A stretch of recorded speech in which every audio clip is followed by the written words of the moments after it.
ఇదొకటి.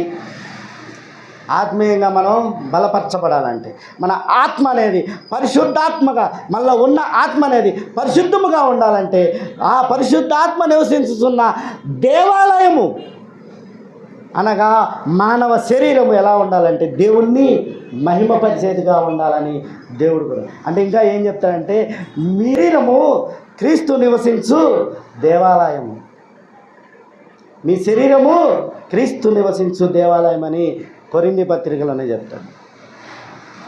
ఇంకా రోమీయులకు రాసిన పత్రిక 12వ అధ్యాయం 1, సహోదరులారా పరిశుద్ధమును దేవునికి అనుకూలమైన సజీవ యాగముగా మీ శరీరమును ఆయనకి సమర్పించుకోండి అని దేవుని వాత్సల్యతను బట్టి బతిమాలి. ఏం చేయాలంటే ఇప్పుడు మన శరీరాలను ఏం చేయాలి? సజీవ యాగముగా దేవునికి సమర్పించుకోవాలి. అనగా అక్కడ జంతు బలులు అర్పించారంటే అవి సజీవ యాగముగా దేవునికి మహిమార్థమై జరిగింది.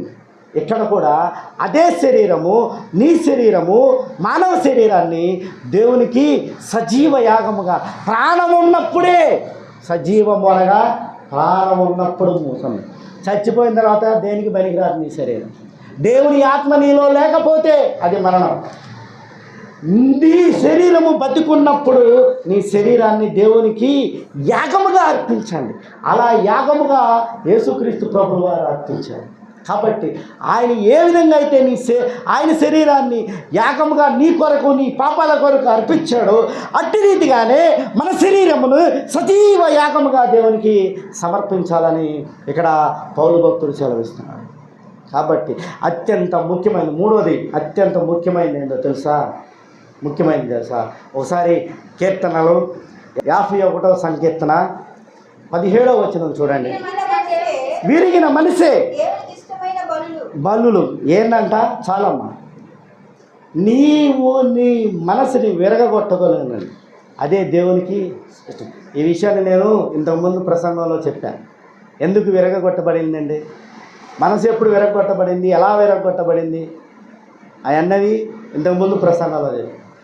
ఆ విరగొట్టబడిన మనసు దేవునికి ఇష్టమైన బలి. నువ్వు అర్పించే బలి ఏంటంటే విరగొట్టబడిన నీ మనసే దేవునికి ఇష్టమైన బలి అని చెప్తున్నాడు. ఒకటి, సజీవ యాగముగా మన శరీరాల్ని సమర్పించాలి. ఆ శరీరంతో దేవుణ్ణి మహిమపరచాలి. తర్వాత ఆ శరీరంలో నివసించుతున్న నీ మనస్సుని విరగొట్టి అది దేవునికి బలియాగముగా అర్పించాలని ఈ 3 విషయాలు